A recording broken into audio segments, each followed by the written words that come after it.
Hi everyone, welcome back to our YouTube channel. आज मैं बहुत दिनों के बाद वीडियो बना रहा हूं क्योंकि इतने दिन पहले मेरी एसएससी जीडी की एग्ज़ाम थी जो कल ख़त्म हो गई है 25 तारीख को। अब मैं वीडियो आज 26 तारीख को बना रहा हूं क्योंकि कल बहुत ज़्यादा थक गया था, इसलिए वीडियो नहीं बना पाया। बट जो कल मैंने फेस किया है एग्ज़ाम के अंदर वो मैं इस वीडियो में पूरा डिस्कस करने वाला हूँ, तो वीडियो में लास्ट तक बने रहिएगा। चलिए वीडियो स्टार्ट करते हैं। बात करें मेरे एग्ज़ाम कहाँ थी, तो मेरी एग्ज़ाम जयपुर थी, भवानी निकेतन इंस्टीट्यूट के अंदर। ये उसका प्रूफ है, आप देख सकते हैं। तो मेरी एग्ज़ाम फर्स्ट शिफ्ट के अंदर थी। तो पेपर की बात करें तो पेपर एकदम इजी टू मॉडरेट था। रीजनिंग थोड़ी टाइम टेकिंग थी और जो मैथ थी, मैथ एकदम इजी था। बट मैंने सबसे पहले हिंदी को अटेम्प्ट किया था और उसके बाद में जीके जीएस को और फिर बाद में रीजनिंग को। मैथ को सबसे लास्ट में अटेम्प्ट किया था, इसलिए मेरे मैथ के अंदर 3 क्वेश्चन रह गए हैं। रहे तो नहीं है बट 3 क्वेश्चन के लिए सफिशियंट टाइम नहीं बचा था, इसलिए मैंने उनको ऐसे ही टिक करके आ गया बस। तो अब पता नहीं वो सही होंगे या नहीं। एक तो कंफर्म गलत है, मैंने कंफर्म कर लिया, बट दो का पता नहीं कि वो सही है या नहीं। और मेरे अप्रोक्स जीके के अंदर, जीके पता नहीं कहाँ से आया था। जीके के अंदर हिस्ट्री से एक क्वेश्चन आया था सिर्फ कि शालीमार बाग की स्थापना किसने की है। बाकी पॉलिटी से कुछ भी नहीं आया। ज्योग्राफी से भी शायद 1 या 2 क्वेश्चन आएंगे और बाकी कुछ नहीं आया था पॉलिटी से। और इकोनॉमिक्स से तो कुछ भी नहीं आया। और स्टैटिक जीके से बात करें तो लोक नृत्य का, लोक उत्सव का कुछ भी नहीं था। एक स्पोर्ट्स के क्वेश्चन थे और इसके अलावा बात करें तो वाद्य यंत्र से क्वेश्चन थे, बाकी कुछ ही नहीं था। पता नहीं साइंस के डाल दिए इन्होंने क्वेश्चन मेरी शिफ्ट के अंदर। कम से कम 7 या 8 क्वेश्चन साइंस के आए थे, बायोलॉजी के। जो नेक्स्ट लेवल के क्वेश्चन थे वो भी पता नहीं इतने हाई लेवल के क्वेश्चन डाल रखे थे कि कुछ समझ में नहीं आ रहा था मेरे को तो जीके के अंदर। और हिंदी की बात करें तो हिंदी इन्होंने इतनी इजी बना रखी है कि जो बच्चा पढ़ के भी नहीं जाएगा वो भी 18 19 से आराम से कर देगा हिंदी में। तो क्योंकि हिंदी एकदम इजी बना रखी है। वर्तनी वाले भी इतनी अच्छी इजी इजी वर्तनी पूछ रहे हैं। और जो इंग्लिश की शब्दावली देखी हिंदी अर्थ पूछ रहा है वो तो मेरे आए ही नहीं कल। और जो गद्यांश की बात करें, गद्यांश सिर्फ 2 लाइन का गद्यांश आ रहा है, सिर्फ 2 लाइन्स का गद्यांश आ रहा है, उससे ज्यादा लाइन का गद्यांश नहीं है, 2 लाइन सिर्फ। और मतलब कि सारे आंसर उसी के अंदर से मिल जाएंगे आपको। पहली लाइन में से पहले क्वेश्चन का आंसर, दूसरी लाइन में से दूसरी क्वेश्चन का आंसर, ऐसे ही मिल जाएंगे पूरे। बहुत इजी पेपर आ रहा है, आराम से। सेफ स्कोर की बात करें तो 68 टू 70 सेफ स्कोर मान सकते हैं अगर आपने अटेम्प्ट किया है सही। और अब मैं बात करूं कि मैथ के अंदर क्या आया था। मेरे मैथ के अंदर आया था, एक तो आया था उसका वो होता है ना कि प्रथम n संख्याओं की स्क्वायर क्या होगा। तो मेरे ऐसे पूछ रखा था 21 का स्क्वायर प्लस 22 का स्क्वायर प्लस 23 का स्क्वायर, ऐसे करके 50 तक के स्क्वायर का पूछ रखा था इन्होंने। एक क्वेश्चन थे याद रखा था। तो थोड़ा फॉर्मूला अगर आपको याद है तो ये आसानी से कर दोगे, उन्होंने आपको नहीं आएगा। और इसके बाद में बात करें तो एक क्वेश्चन दे रखा था इन्होंने लॉस एंड प्रॉफिट का। वो एकदम इजी क्वेश्चन था बट उन्होंने ऐसे दे रखा था कि मैं उसको समझ ही नहीं पाया। एकदम इजी क्वेश्चन था। वो आता है ना कि 25 वस्तु का विक्रय मूल्य बराबर 30 वस्तु का विक्रय मूल्य, ऐसे दे रखा था उन्होंने। तो वो लैंग्वेज ऐसी नहीं थी बट उसमें ऐसे दे रखा था कि 25 वस्तु का क्रय मूल्य 197 रुपये है और 30 वस्तु का विक्रय मूल्य 197 रुपये है। तो एक वस्तु का विक्रय मूल्य, पता नहीं मैंने क्वेश्चन अच्छे से पढ़ा ही नहीं आगे बाद में, ऐसा देख के मैंने उसको स्किप कर दिया था। और जीके के अंदर बात करें और तो जीके के अंदर एक आया था कि सचिन नाग किस खेल से संबंधित है। बाकी ये तो सचिन नाग वाला ये तो हम फिर भी मिल जाता है कहीं कहीं पे, बट अविनाश सावले का आया कि ये इन्होंने 2023 के अंदर कौन से टूर्नामेंट के अंदर कौन सी स्पर्धा में गोल्ड मेडल जीता। अभी इतना हार्ड क्वेश्चन, और वो भी 2023 का करंट अफेयर है। 2024 और 23 का करंट अफेयर पूछा था, 2025 और 26 का कुछ भी नहीं पूछा करंट अफेयर के अंदर। 4 से 5 क्वेश्चन करंट अफेयर का आ रहे हैं, 4 से 5। जो शुरुआत वाली शिफ्टों में 1 से 2 क्वेश्चन था वो अब 4 से 5 पहुंच गया। और साइंस के आ रहे हैं 7 से 8 क्वेश्चन साइंस के आ रहे हैं जीके के अंदर। और मैथ के अंदर इसके अलावा टॉपिक बात करें तो एक वो आया था एवरेज का, कि ऐसे दे रखा था कि 18 लड़कों का औसत 15 है और 11 लड़कियों का औसत 21 है, तो लड़कों तथा लड़कियों का संयुक्त रूप से औसत कितना होगा, ऐसे आया हुआ था।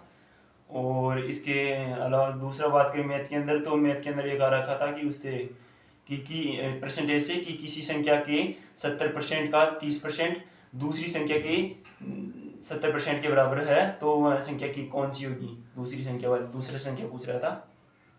और जो सिंप्लीफिकेशन आ रखा था, तो सिंप्लीफिकेशन में इन्होंने जो वैल्यूज है वो बड़ी बड़ी वैल्यूज दे रखे हैं, जैसे 82, 92, 104, ऐसे मतलब कि सिंप्लीफिकेशन के अंदर बड़ी बड़ी वैल्यूज दे रखे हैं जिसे कैलकुलेशन में टाइम लग जाए और बच्चा आसानी से कर ना पाए। और इसके अलावा बात करें तो एक आया हुआ था रेशियो, हाँ रेशियो से भी आ रखा था, बट उससे पहले वो आया था मिक्सचर एंड एलिगेशन से आया हुआ था वो क्वेश्चन कि दूध का अनुपात 3:4 है, पानी का अनुपात 3:9 है, तो दोनों को किस अनुपात में मिलाया जाना चाहिए कि ताकि मिश्रण का अनुपात 3:1 हो जाए, ऐसा क्वेश्चन आया हुआ था। तो मेरा एक ही ये क्वेश्चन छूट गया है, क्योंकि मैंने इसको अटेम्प्ट किया और मैंने एकदम सही मेथड भी लगाया था, बट मेरे आंसर आया ही नहीं, इसमें आंसर आया नहीं। ऑप्शन में जो दे रखा था वो मेरे आया, वो आंसर ही नहीं आ रहा था मेरे ऑप्शन में। क्या पहली बात तो पता नहीं क्यों, मैंने एकदम सही मेथड लगाया था पर आंसर ही नहीं आ रहा था। और एक वो क्वेश्चन छूटा है, वो था कि उसका था लॉस एंड प्रॉफिट का ही था वो, जो मैंने अभी बताया। और रीजनिंग के अंदर बात करें तो रीजनिंग थोड़ी टाइम टेकिंग आ रहे हैं। मेरे कैलेंडर का एक भी क्वेश्चन नहीं था, घड़ी के क्वेश्चन थे, और घड़ी के क्वेश्चन थे 2, जिसमें एक क्वेश्चन दे रखा था उन्होंने कि 2 बजे और 3 बजे के बीच घंटे और मिनट की सुई किस समय अतिव्यापन करेगी, ऐसे दे रखा था, एक दूसरे के ऊपर होगी मतलब। तो उसमें उसी फॉर्मूले से कर देंगे, 2/11 कोष्टक A1 + A2, उस फॉर्मूले से मैंने कर दिया ऐसा आसानी से। और एक दूसरा क्वेश्चन दे रखा था घड़ी का कि एक घड़ी सुबह 6 बजे सही समय पर सेट की जाती है, तो वह हर घंटे 6 मिनट आगे बढ़ती है, तो शाम 6 बजे वह कितना समय दिखाएगी। तो ये भी आसानी से हो गया था कि 1 घंटे में 6 मिनट, तो 12 घंटे में 72 मिनट, तो 72 मिनट 6 बजे में जोड़ देंगे, तो 7:12 आ गया आंसर, ठीक है। और इसके अलावा बात करें तो रीजनिंग के अंदर आया एनालॉजी से आया था, और नॉन वर्बल रीजनिंग में से आए थे वो आकृति वाले कि ये पहली आकृति है, दूसरी है, तीसरी है, चौथी है, तो पांचवी कौन सी होगी, ये वाले आए थे, 2 क्वेश्चन थे ऐसे। और बाकी सीरीज के अंदर ऐसे क्वेश्चन आए थे कि इनमें से कौन सा पद गलत है। मैं देख रहा था कि यार ये तो सब ठीक चल रहे हैं, फिर गलत कौन सा होगा, ये कौन सा मेथड मेरे को समझ में नहीं आया। फिर मैंने बाद में वो प्रश्न पढ़ा ऊपर कि कौन सा पद गलत है, तो मतलब कि नेक्स्ट लेवल की जो टाइम, और ऐसे नहीं आ रहे थे सीरीज की 3-3 डिजिट दे रखे हैं, फिर अगला डिजिट ऐसे दे रखे थे, पहले 3 इंग्लिश के ABC और 3 मैथ के 1 2 3, फिर पहला पद खत्म, फिर दूसरा, ऐसे मतलब कि बड़े बड़े दे रखे थे सीरीज के, इतने थे बड़े, मतलब कि 8 शब्द दे रखे थे, फिर 9वां शब्द पूछा, ऐसे दे रखे थे। और इसके अलावा रीजनिंग में बात करेंगे सीटिंग अरेंजमेंट के मेरे 3 क्वेश्चन आए थे, उसमें से 2 क्वेश्चन इजी थे, बाकी एक थोड़ा मॉडरेट था, हार्ड नहीं बोल सकते।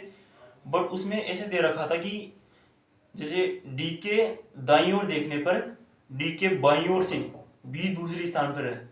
अब पता नहीं इसमें क्या कि दाईं ओर भी मुड़ गया और बाईं ओर भी जाना है, पता नहीं, मुझे समझ में नहीं आया, लेकिन फिर मैंने नॉर्मल से कर दिया, तो शायद ये गलत भी हो सकता है, सही भी हो सकता है, मुझे नहीं पता, बट मैंने कर दिया था ये। और मैथ के अंदर बात करें तो मैथ के अंदर इसके अलावा और आया था मेंसुरेशन। हाँ, मेंसुरेशन सिर्फ 2D में आ रहा है, वो भी सिर्फ वर्ग और आयत से ही क्वेश्चन आ रहे हैं, वर्ग और आयत से ही। मेरे क्वेश्चन पूछा था कि वर्ग का परिमाप दे रखा था और वर्ग की लंबाई दे रखी थी, तो पूछा था कि वर्ग का क्षेत्र नहीं, आयत का परिमाप दे रखा था और आयत की लंबाई दे रखी थी, और पूछा था कि आयत का क्षेत्रफल कितना होगा, एक क्वेश्चन दे पूछा था। और इसके अलावा दूसरा क्वेश्चन वर्ग से आया था कि वर्ग की भुजा इतनी है तो उसका क्षेत्रफल कितना होगा, बहुत ही आया था मेंसुरेशन के अंदर तो। और करंट अफेयर पूछे थे 2024 के, उसमें बोला कि एक तो 2024 में तमिलनाडु का उप मुख्यमंत्री कौन बना था। अब हम क्या है कि राज्यपाल और मुख्यमंत्री तो पढ़ लेते हैं, पर बट उप मुख्यमंत्री बहुत कम बच्चे पढ़ते हैं, जो उन्होंने उप मुख्यमंत्री पूछ डाला।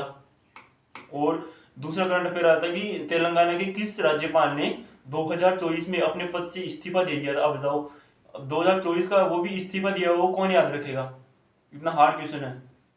और इसके अलावा एक और क्वेश्चन आया था कि वन एवं पर्यावरण संरक्षण विधेयक किस वर्ष और किस महीने में पारित हुआ था। उसमें ऑप्शन थे कि 2 सितंबर 2023, सितंबर 2024, सितंबर 2025, जून 2023, ऐसे ऑप्शन थे। तो मैं तो इसमें तुक्का लगा के आया हूँ क्योंकि मुझे तो ये आ नहीं रहा था। और अटेम्प्ट की बात करें तो मैंने तो पूरे अटेम्प्ट किए हैं, जो नहीं आ रहे थे उनमें तुक्के लगा दिए। बाकी स्कोर की बात करें तो ठीक ठाक ही आ सकता है स्कोर, तो ज़्यादा डिडक्शन नहीं होगा माइनस में मतलब। और अब आगे का प्लान की बात करें तो आगे तो अब NTPC अंडर ग्रेजुएट का एग्ज़ाम है जून के अंदर, तो अब उसकी प्रिपरेशन कंटिन्यू करेंगे। और क्या है कि मैंने तो पहले दिन की SSC GD का जो पेपर एनालिसिस देखा था मैथ का उनका, तो मैंने मैथ की प्रैक्टिस करना छोड़ दिया था, जिसकी वजह से मेरे मैथ के 3 क्वेश्चन रह गए। वरना मॉक टेस्ट में मेरे मैथ में हमेशा 20 में से 20 आते थे, बट मेरे एग्जाम में सिर्फ 17 से हुए हैं और 3 में तुक्के मार के आया हूँ, क्योंकि मैंने प्रैक्टिस करना ही छोड़ दिया था। मैं सोच रहा था कि बहुत ईजी आएंगे, लेकिन ईजी तो आए थे, बट मैं हिंदी की भी GK किया, फिर रीजनिंग किया, तो मैथ के लिए सफिशिएंट टाइम भी नहीं बच पाया था, इसलिए मैं मैथ में पहुंच ही नहीं पाया। और अब आगे NTPC की है ही, तो NTPC और जो DSSB MTS का उसका भी मैंने भर रखा है फॉर्म, तो उसकी भी अब एग्ज़ाम डेट आ गई है 1 जून से 1 सितंबर तक है। लेकिन उसमें तो पता नहीं फेयर तरीके से एग्ज़ाम होगा कि नहीं होगा। पिछली बार भी फेयर तरीके से नहीं हुआ था, बच्चों ने बच्चे बोल रहे थे। बाकी जो SSC GD का एग्ज़ाम हुआ है उसमें भी वो फेयर तरीके से नहीं हो रहा है। रोज़ाना केस मिल रहे हैं कि यहाँ पे पेपर लीक हो गया, वहाँ पे पैसों में पेपर बिक गया, ऐसे पता नहीं क्या है। SSC पता नहीं क्या कर रही है, इन चीज़ों पे ध्यान ही नहीं दे रहे। SSC पता नहीं क्यों बच्चों के भविष्य के साथ ये खिलवाड़ क्यों कर रही है, पता नहीं। मतलब कि मेरे को है ना, मैं पर्सनली बताऊं तो ये जब मैं खबर सुनता हूँ तो मेरा SSC से धीरे धीरे विश्वास उठ रहा है। मतलब कि मैं SSC की GD की जो तैयारी इस बार है ना उतने मन से नहीं की जितनी मन से पिछली बार की थी, क्योंकि SSC दिल्ली पुलिस से ही धीरे धीरे विश्वास उठ गया था। अब दिल्ली पुलिस का अभी तक रिजल्ट नहीं आया है। दिल्ली पुलिस का 2 एग्ज़ाम जनवरी में शुरुआत में ख़त्म हो गया था, 6 महीने हो गए हैं, आज 6 महीने होने वाले हैं, हुए तो नहीं है, बट रिजल्ट नहीं आया, पता नहीं क्यों। चलिए कोई बात नहीं, हमारा काम है पढ़ना और एग्ज़ाम देना, तो वो तो चलते रहेगा। अब मिलते हैं नेक्स्ट वीडियो में। अगर रिव्यू अच्छा लगा तो वीडियो को लाइक करें और सब्सक्राइब जरूर कर लें, वीडियो को चैनल को सब्सक्राइब जरूर कर लें, ताकि जो हम नेक्स्ट इंफॉर्मेशन वीडियो बनाए वो आप तक नोटिफिकेशन के जरिए पहुंच जाए। थैंक यू, धन्यवाद।